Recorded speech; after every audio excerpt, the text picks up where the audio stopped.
Quando eu estava na faculdade, me falaram que jornalismo era imparcial, que a função do jornalista era trazer a verdade. E aquilo sempre me incomodou um tanto porque me parecia um tanto arrogante que eu tivesse a capacidade de, a partir de um olhar, né, de uma formação que eu tive, de um lugar que eu vim, eu que sou uma pessoa, pudesse descobrir a verdade e falar que aquilo que eu acho sobre o assunto é a verdade. E, portanto, que eu sempre fui me deslocando do jornalismo, fui mais para uma coisa documental que me permitia esse lugar.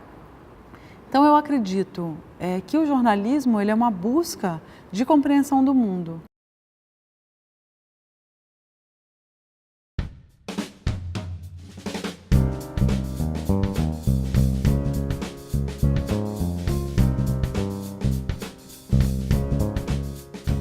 Ele é uma busca de ir em lugares em que a pessoa que está ali lendo ou que está ali assistindo não vai, porque não dá para a gente ir em todos os lugares, e tem pessoas dispostas a irem lá, observarem esses lugares e buscarem as histórias desses lugares, conhecerem os personagens envolvidos ali e juntarem aquilo a partir de um ponto de vista.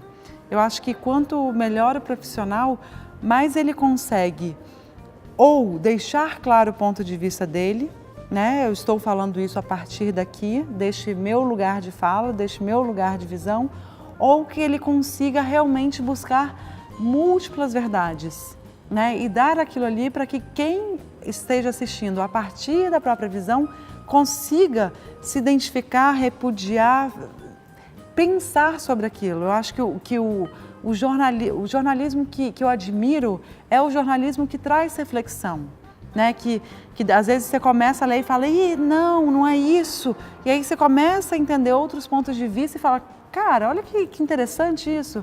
Eu posso até ter divergências, mas eu consegui entender uma outra forma de observar essa situação. Então, para mim, o jornalismo assim, que eu sinto prazer lendo e fazendo é esse jornalismo que traz empatia, né, que traz mundos que, em geral, estão escondidos, né? Que é uma tentativa de escondê-los.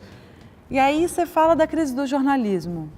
Eu acho que não há dúvidas para quem é minimamente crítico de que há a polarização que nós vivemos na sociedade, ela está também na mídia, né?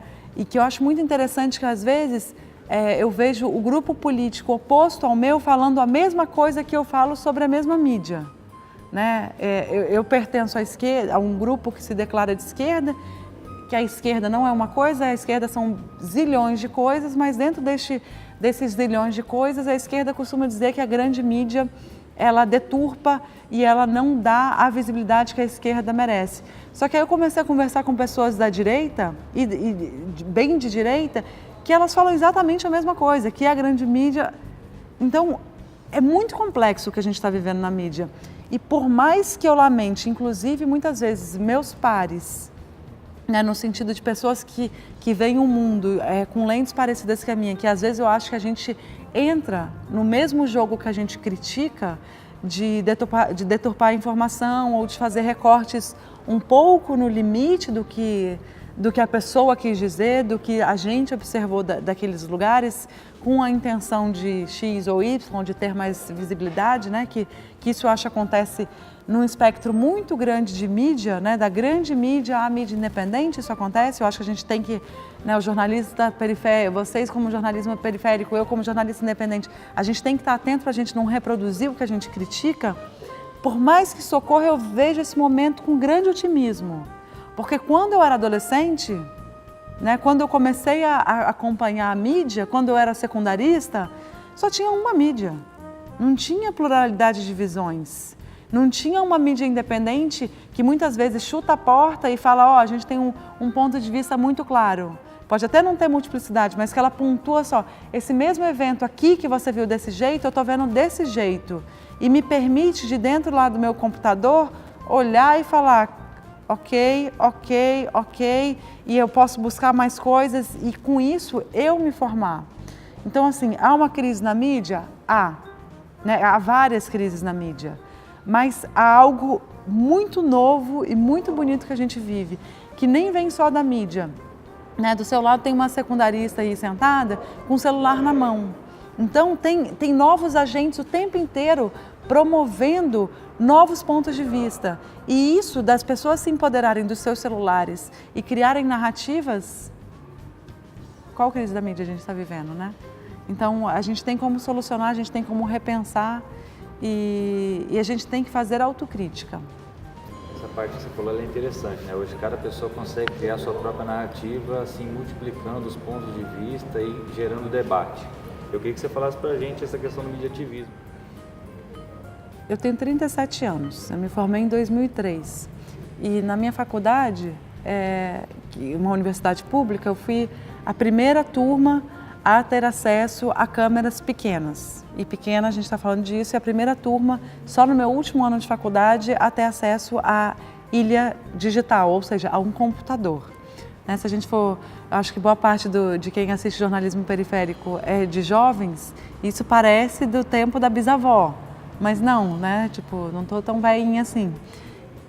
E eu sou muito grata a isso, porque graças a ter me formado neste momento, neste 2003, eu consegui produzir sozinha com aquela câmera e editar sozinha num computador, não era um laptop, depois virou um laptop, né? Então eu acho que eu sou a primeira eu faço parte da primeira geração onde foi possível ir para a rua munida de uma mochila que era toda uma produtora e que a curiosidade podia terminar em longas metragens, inclusive, né?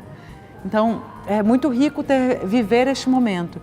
E aí, do mesmo jeito que quando eu me formei, eu fui curiosa de começar a fazer esse negócio que ninguém estava fazendo, hoje eu sou muito curiosa com as novas mídias, né? Eu nem faço documentário de celular, nem a minha parada, mas eu observo com grande entusiasmo quem faz, né? Porque traz toda uma coisa que para mim, inclusive eu tenho que me desconstruir, porque eu curto muito pensar a fotografia, sou filha de fotógrafo, então tem esse lugar e entender que muitas vezes não é isso, não é essa questão técnica que tá posta em pauta ali, que é realmente você chegar nos lugares e você passar o mais desapercebido possível porque você está com um celular, né? Não está com uma câmera desse tamanho como uma emissora de TV. Então, sei lá, eu estou curiosa, eu acho que esse nosso momento político também, ele nos impulsiona a querer falar com outros públicos também, né? Então, se eu faço documentário que muitas vezes é para a TV, às vezes é para a internet, às vezes é para a sala de cinema, me dá vontade de circular também em outros meios para dialogar, né? Eu acho que é esse o momento.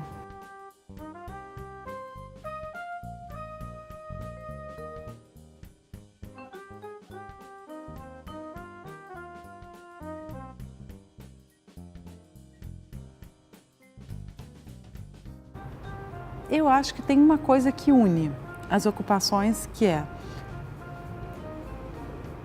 o fortalecimento, primeiro, da consciência de grupo, né? Que às vezes são pessoas que chegam ali sozinhas e que têm questões existenciais como todos os seres humanos têm e que no coletivo conseguem se espelhar, conseguem se afirmar, conseguem se sentir mais confiantes, conseguem se compreender melhor e com isso conseguem lutar.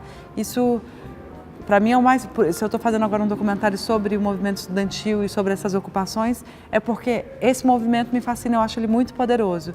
Isso eu escutei na primeira ocupação que eu entrei e eu escuto sempre que eu estou conversando com pessoas que participaram de ocupação. E aqui em Londrina eu escutei esse discurso. E eu não acho essa repetição ruim, na verdade, eu acho ela muito rica, né? O que me chamou a atenção aqui é que no Rio eu tinha escutado no Ocupamink de como o movimento de ocupação artística tinha se inspirado no movimento estudantil. E aqui eu escutei como o movimento estudantil se inspirou nas ocupações artísticas aqui no espaço que a gente está do mar. Então, eu achei isso muito legal porque é a coisa que não tem fim, né? Que bate aqui, ressoa ali, ressoa ali, ressoa ali e vai crescendo, né? E para mim é um prazer muito grande estar no Paraná, que impulsionou, né? Quando eu estava acabando de gravar o meu outro documentário, vocês começaram a ocupar tudo. Eu falei, ai meu Deus, continua o documentário, eu paro. Eu falei, não, para, esse para aqui. Mas vir aqui, né? Eu conversei com algumas pessoas, me encantei e eu espero voltar até para ir mais forte, porque aqui eu também escutei a coisa de como o movimento de moradia e o MST que está próximo são muito fortes e também inspiraram as ocupações estudantis. Eu tenho muita curiosidade para entender, para escutar essas histórias. E aí eu queria, inclusive, convidar as pessoas que participaram de movimento estudantil, que têm vídeos, que têm histórias para dividir, que me escrevam ou que escrevam direto para a página do documentário que a gente está lançando agora, que é Carta Aberta Doc, só buscar no Facebook que vem. Me escrevam para o inbox, que eu sonho em conseguir os vídeos das ocupações daqui, que às vezes estão online, às vezes ficaram dentro do celular de sei lá quem, que sei lá quem fale, e conseguir de alguma forma colaborar na memória dessas ocupações que tiveram aqui, que elas são muito importantes para o Brasil se pensar e se repensar, e se posicionar nesse momento.